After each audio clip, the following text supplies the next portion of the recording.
All righty. Let's get going. All right, you have a handout that we are going to take a look at.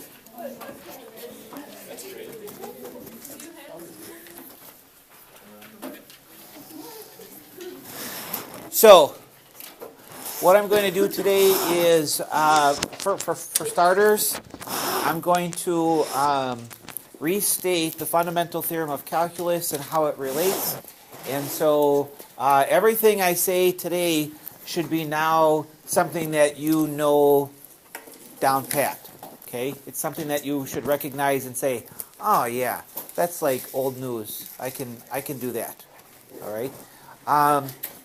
I tried to do a technique in teaching called spiraling. Spiraling is when you come back to something often enough that all of a sudden, whatever, without even realizing it, you can remember it without trying as hard as like really studying it. You just happen to know it. Did I tell you about the lyrics of the song? The story? So I told your class, but I didn't tell them. So look, if we were to pick a song, one of your favorite songs, you probably know all the lyrics for it. Okay? And the reason why you know those is because you've done it over and over and over, you've listened to it multiple times, and all of a sudden it just becomes ingrained in it. And I've got, this actually happened to me, and it was pretty crazy. So I'm driving in the car, it was like last year, and I'm listening to an oldie station. I should say like classic rock, okay? And all of a sudden a song came on the radio that I had not heard in like 30 years. It was serious. It was like ridiculous. It was like a one-hit wonder or whatever it was. And so, but it was one of my favorite songs when I was in high school. And so it comes on and instantly I'm singing along with it. Got the windows down, hair's blowing, you know, the whole thing. And I knew all of the song lyrics, even though I had not heard that song in like 30 years. That's ridiculous, isn't it? It's not like I even studied for that test. I just knew it. And that's because I had learned that to the point where it was impossible to forget. Yeah. And that's what I can't remember now. So, you know, the memory only is so good. Well, anyway, so that's what we want to do with calculus. And really, it's something that you should do with a lot of things in your life that are really super important. I suppose to go back to the show choir example, you get to this point where you could probably almost do some of the routines in your sleep because you just know it, but it doesn't happen right away. Comes later on. Actually, that reminds me of my sister. My sister was a pom-pom person in high school.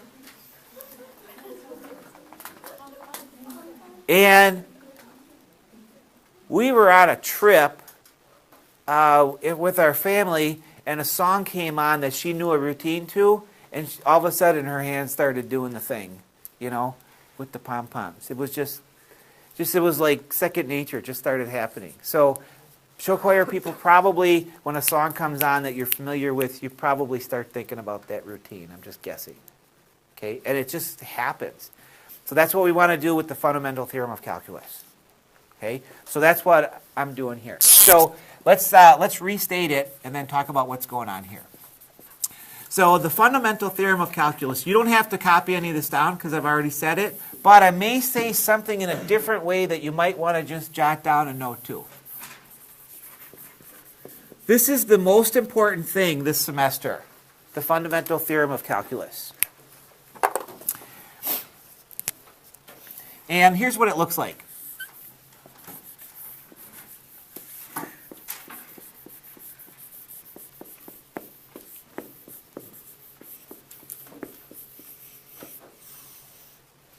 That's it. There it is. Okay? So what does it mean? Well, what it means is the A and the B are an interval Okay, so I can start here, say, at some a value and end at some b value. It's an interval. Okay, and it turns out that if you perform the integral on the derivative of some function, okay, so I'm going to make a derivative here.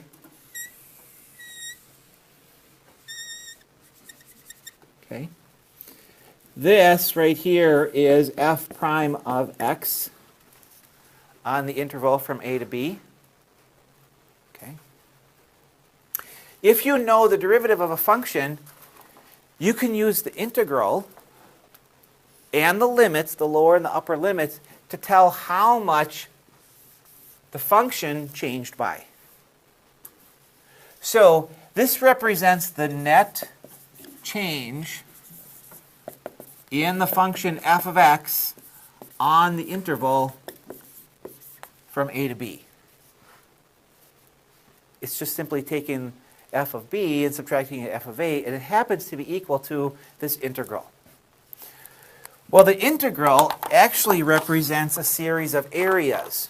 So if you take a look at this, the regions that are bounded by the derivative and the x-axis represent how much the function is changing during that region. In other words, we all know from first semester that wherever the derivative is positive, the function is increasing.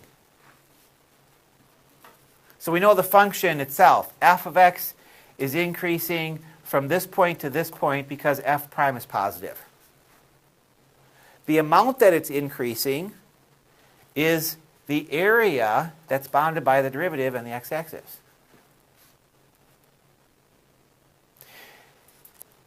The amount that's below these two areas here represent the amount that the function f of x is decreasing on during those intervals. The net change from a to b is where you take this area, which is a negative area, it's a negative value, this one's a negative, and we take this one, which is a positive, and if you add the negative number up plus the positive number plus the negative number, you get a number. In this case, if I look at those two, it looks like the answer would be negative. There's more negative area than there is positive. Therefore, the net change in the function would be whatever's left over from the negative value as we go from a to b. Does that make sense? Now, to simulate it just one more time with the actual function. So here's a, here's b. And I can start wherever I want to if I don't have a defined function. So I'm going to say this is my f of x. So this is where f of a is. That's my starting point. And it appears, I'm going to break this up into the three parts. There's like this part and then this part. The function decreases some amount. Okay. Then it increases some amount up to here. And then it decreases some amount. And don't pay attention to the concavity or anything like that. It's a representation. The amount that it's decreasing, that it went down to here, that actual amount, is equal to this area right here. So this one, the amount that it decreases is that first area. Then the amount that the function increases, okay, in other words, it goes up to about right here, that's equal to this area. That's how much it increases by. And then finally, it decreases this amount, which is equal to that area. The final net change between f of a and f of b, here's f of b, is this amount right here the net change, actually, this one should go down a little bit less than that. Maybe about right here. Because the net change would be about right here. And it's all approximate, just as a conceptual thing. So the actual change right here, if you take f of b minus f of a, that amount is the net area, which is the positives added to the negatives, and it equals the net change. Yeah? If you want to find the area underneath the curve of the graph, if you pretend like that's the derivative and then casting it backwards that way. Yeah. So you can actually take, if I've got some weird thing like this, okay, and I say, hey, I wonder what the area of that is. What the area is? Is that what you're asking? If I want to know the area of this thing right here, all I have to do is integrate, and I can make this be my function. I just have to have that be my function. And I can start at this point and end at this point, and it will tell you what that area is. Okay? Which is exactly what we're going to do next, which is really cool. Okay? Okay. Now, that's the fundamental theorem of calculus. That's the last time I'm going to do the thorough explanation of that. Okay, if you want to see it, go look on YouTube. But now we're going to be using that, and this is so fun. What we're going to take a look at next. All right. Yeah. Let's take a look at the white sheet that you got heavy first, and then we're going to go to the pink packet. What's that? Orange. The orange packet.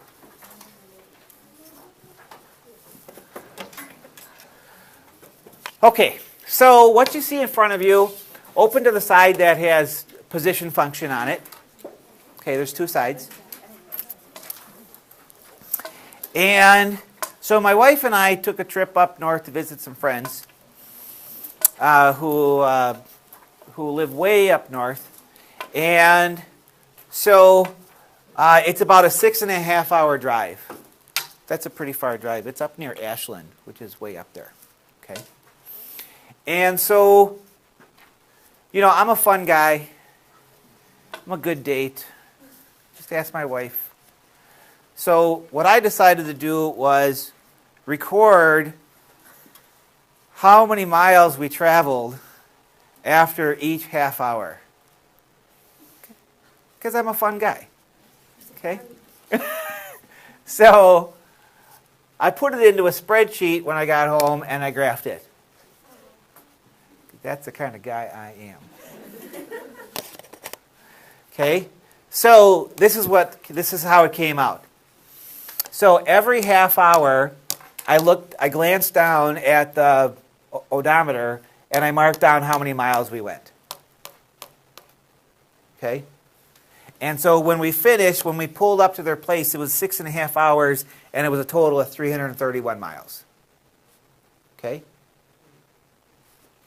Now, so then I plotted it and then this is what it looked like. Okay? Can you see when we broke for lunch? Okay, yeah, right here.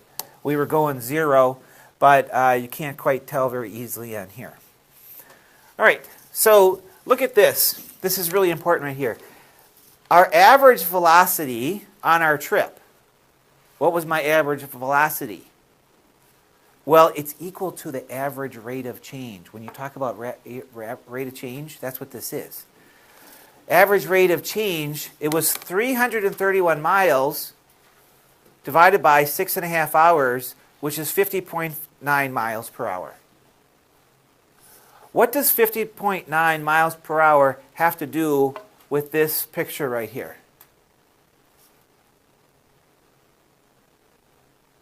Yes.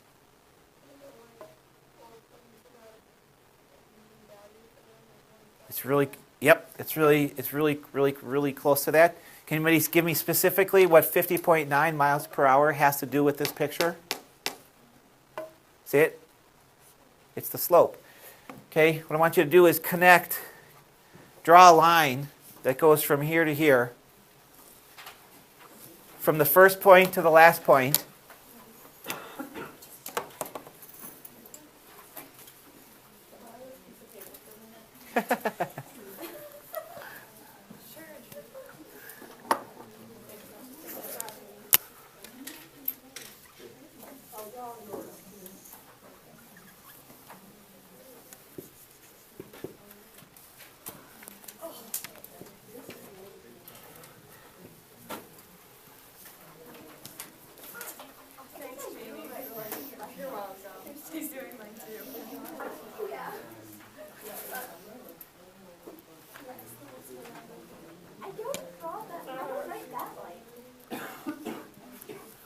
Okay, now, this is going to be fun here.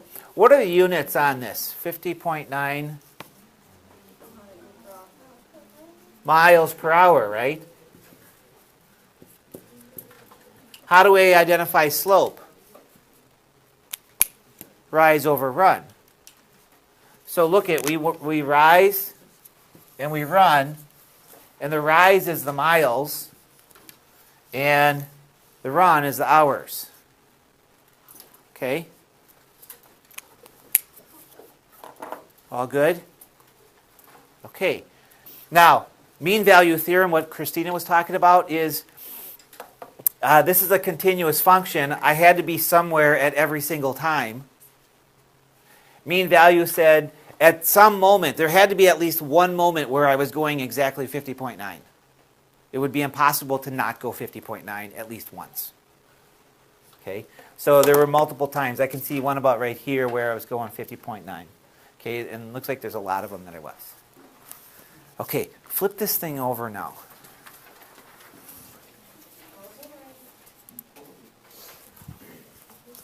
Okay, now I want you to just study this for a moment, and then we're going to talk about it.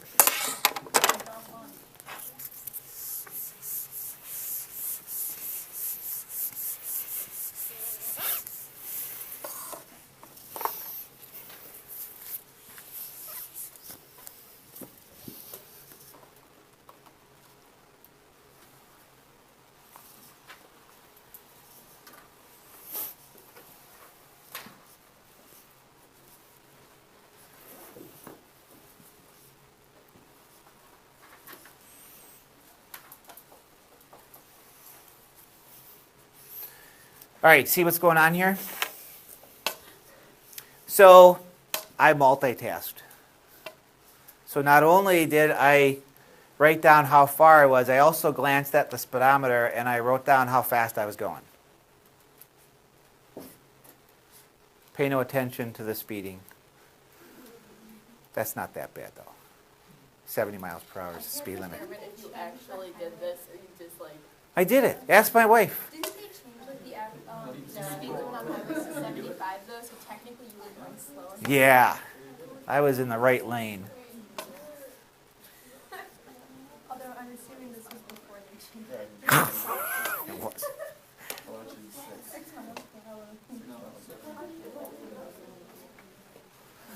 Okay.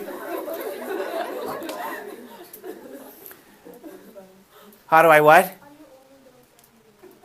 How do I only go 71?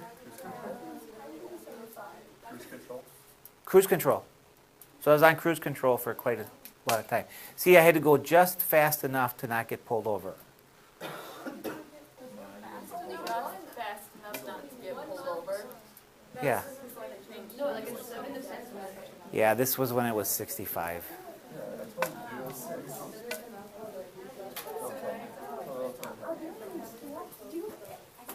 Wait, when did you guys stop for lunch?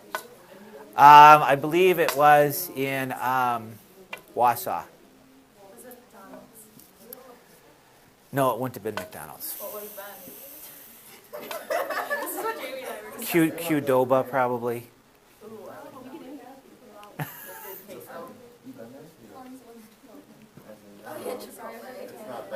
Okay, now, this graph describes our trip, but it describes it in a different manner, right? So This is how fast I'm going at each of these times. Okay? The key note here is that this is a velocity right here. Okay? Now, watch this. Velocity. Wait a second. Velocity function, that's the derivative of the position function, isn't that? Well, wait a second. Fundamental Theorem of Calculus, that means that if I integrate from a to b of a velocity function, velocity, I should get what? Change in position. Everybody write this down someplace. That's really big. Yeah, write it down. Write it wherever. I don't care. Write it at a place where you know you can look back on it if you forget it. So change in position on the interval from A to B.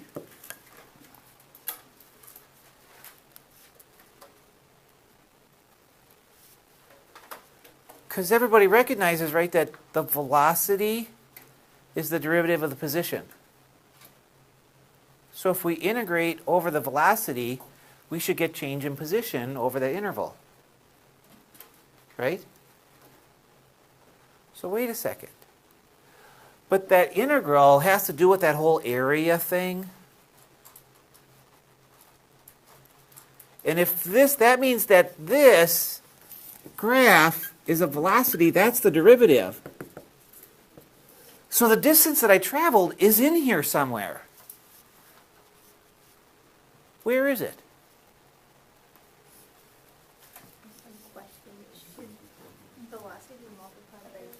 Yeah, I'm making a generic statement because it's really, there's no x, but if you want to put that in there, that's fine. It's a velocity function. If you integrate the velocity function on an interval, the end result will be the change in the position function over the same interval. So that means the distance that I traveled is buried in this graph somewhere. Where is it?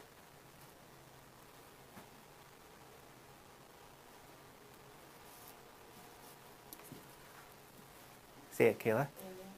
Area under the curve. The area bounded by the velocity function. Look at this. Do a light sketch here of this. If you add up this area and this area,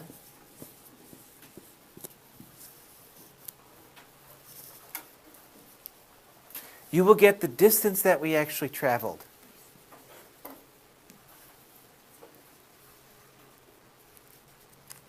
This fits exactly with the fundamental theorem of calculus, which means that if you have any kind of function which is a derivative, it's a velocity, a rate of any kind, a rate, something per something, you can compute the change in the position. Okay? So, all right, I'm going to let you think about this. You see, you've got squares on your graph. I want you to estimate what the area is under this curve by looking at the squares. Every one of these squares is how much?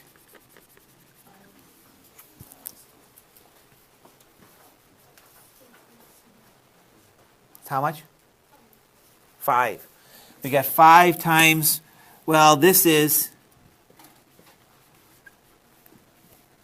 look at it carefully. Yep.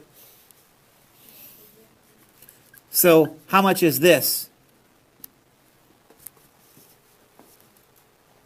That one's 5.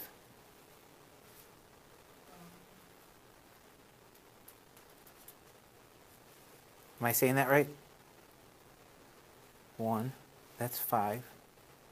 5 times 1, that's 5. Yeah.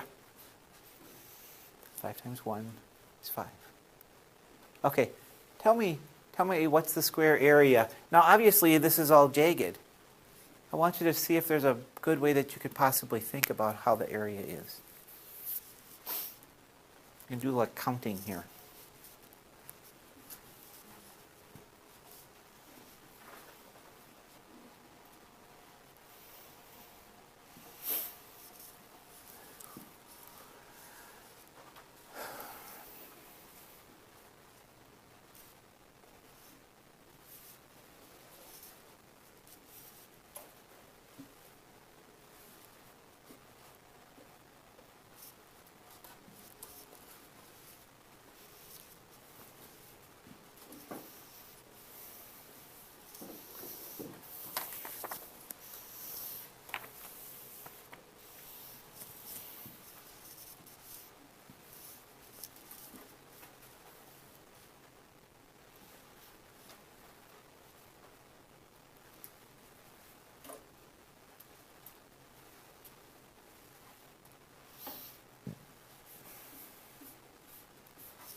Did you get an answer? What'd you get? 325. 325. Okay. Get an answer. Yeah. That'll be the answer that we took. Yeah. Okay. As long as you tried counting them. Did you count them all? What'd you get? I was about to say I said it wrong. Around how many? It was like 300 some? Okay. Okay.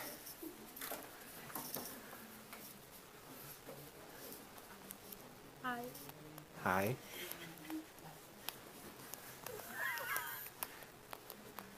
That was awkward. How many did you guys get? 56. 315? 320? 300-ish? Okay, did you get 300-ish? Okay. Now, do you believe you counted correctly? Did you? No. Do you agree that it's difficult when it's jagged? And you got to do like, well, it's a little bit of this, a little bit of that to form a full square? Okay. So, what is the actual retail answer? 331. That's how far we went. Remember that? That's what we had as our number. You just proved by just counting squares underneath the velocity function that the area of this actually is equal to the change in the position. It tells you how far we went. Isn't that pretty cool? Now, watch this. This is even cooler. What was my average speed again? I forgot. 50.9. Okay. Let's go find 50.9. 50.9 is about right here. Okay, go mark 50.9.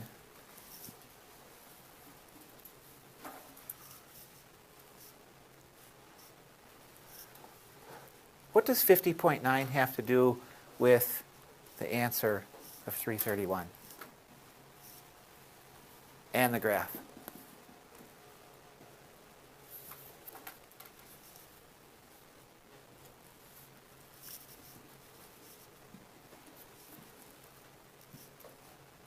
.9 is actually a magic number, a very special number that's related to everything on this picture. What is it?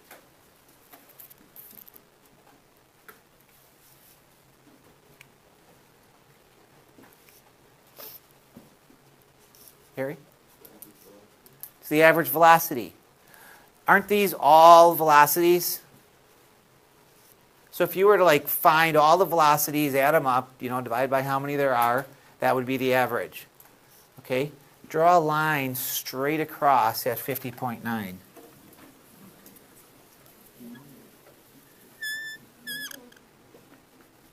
And stop it right here.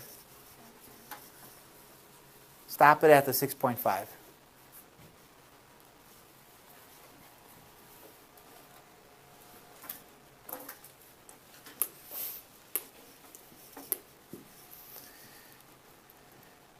Okay, I need a thought here. Yes? Would be the area. Okay, what I want you to do is try to mark off a big rectangle right here. See the rectangle? What is the area of that rectangle? 331. Well, let's see, length times width, right?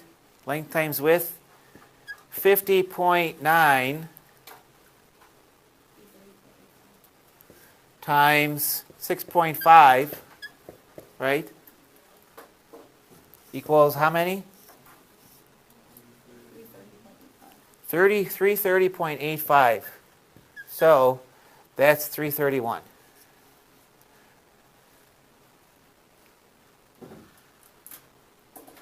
Now let's look even closer.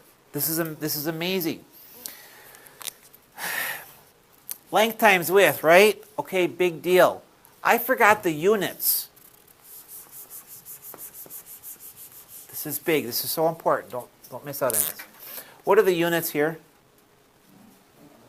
Miles per hour.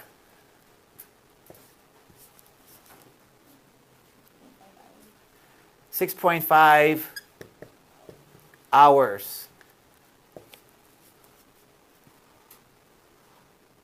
By multiplying the length times the width of that rectangle, the hours cancel, and it tells you exactly the units of what this is. In other words, 331 miles. Just like that. You see it? Now, so I'm just going to do a light sketch of this, okay, rectangle. And we know that that represents the number of miles that we have. You're going to have to use your imagination here. But watch what I'm going to do. Imagine this being a piece of paper like you have. And imagine me cutting this off. Imagine me cutting this section off. Okay? Snip it with the scissors.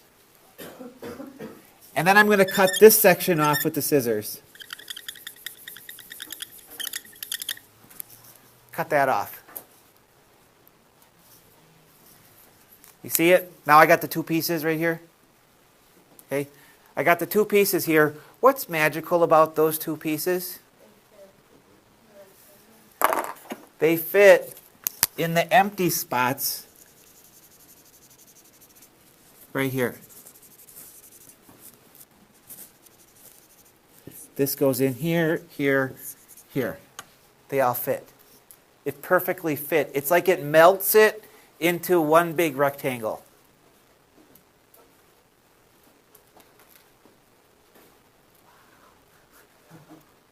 Isn't that cool? So what I'm saying here is that you can do so many things with the fundamental theorem of calculus as long as you understand that if you have a rate right here, a rate, that's key. It's got to be like miles per hour, or feet per second, or degrees per minute, whatever. You can create the change in that because you're going to create the integral represents the change in the position, which is the antiderivative of whatever this one is. Okay? Big, big deal. Okay? Now, we're going to do one last one, which is simpler. Okay? A couple years ago, we had a pretty big snowstorm. So, you know me.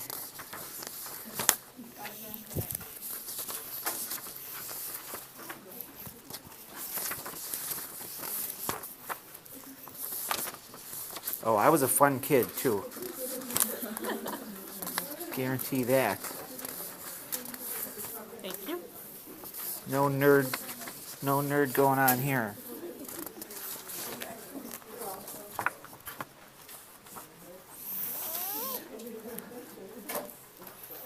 Okay, I want you to study this function.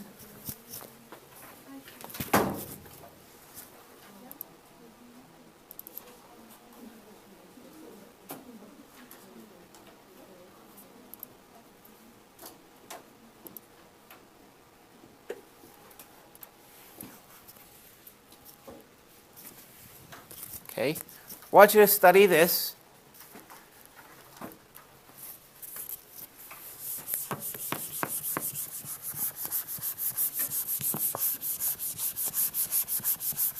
Green's a bad color.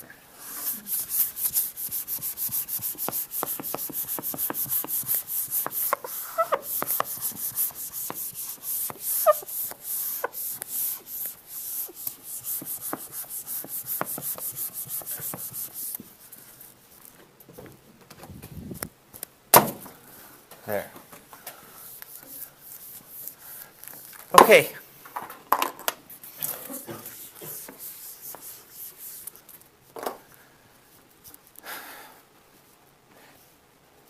You know when the meteorologists tell you what the total snowfall was during a storm? You know how I used to think that they used to do it?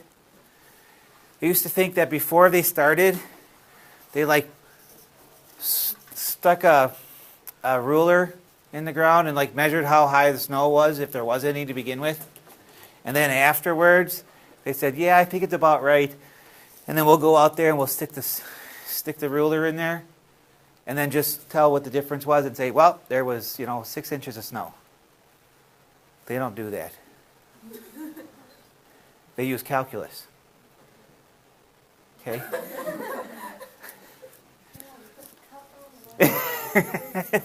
That's right. It blew all of my childhood fantasies about how they did that. So wait a second.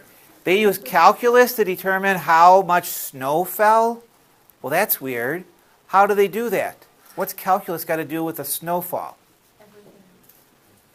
Okay. What do these numbers, what do all these data points mean?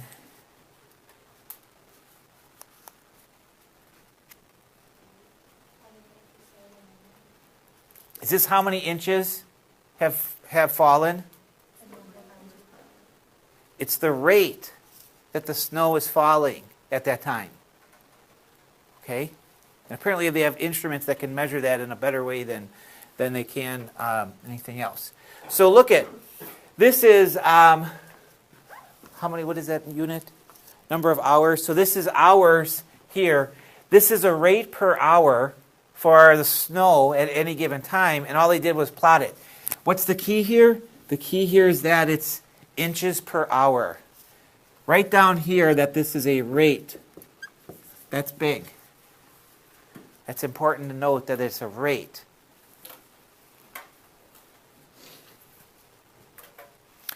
So the peak of the snowstorm looked like it happened right in between here, and it was about how much per? It was about 1 inch per hour. Okay? Really, if you listen to the news and you listen to the meteorologists, they'll say, oh, we're going to get socked. It's about 3 inches per hour on the snowfall. Like out east, I think they're having a big snowstorm, or they're going to have one, or it's right around. They're probably getting about 3 inches per hour at some time. That's a lot of snow. Okay? All right. So, how much snow fell?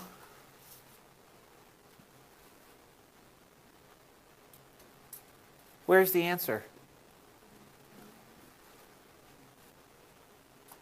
It's the area under the curve. Okay? So, go ahead and shade this.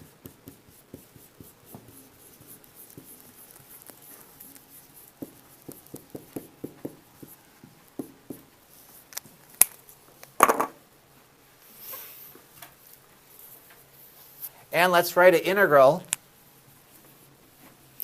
We're going to say the integral from 0 to 30. Did we go up to 30? 29. 0 to 29 of, now we don't have a function for this, right? It's just data. So this is of the snowfall rate, and we can say dt perhaps, because that's what it is equal to the net change in the amount of snow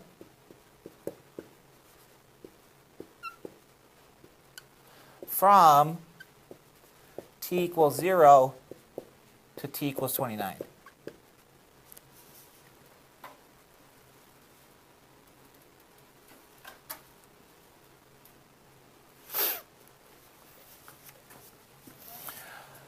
All right, can you give me an estimate of about what you think the average snowfall was?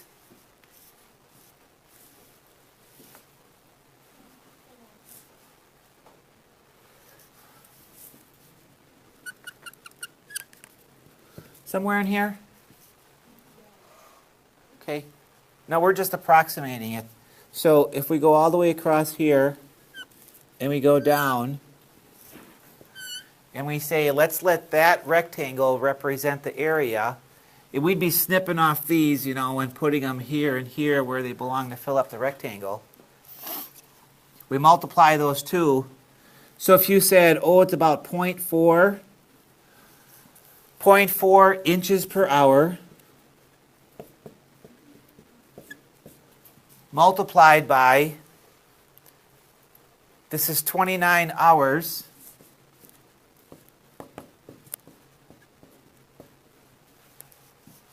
and what's 29 times 0.4? I don't know the answer to that. What'd you get? 11.6. So this is 11.6 inches of snow. Yes? Why does that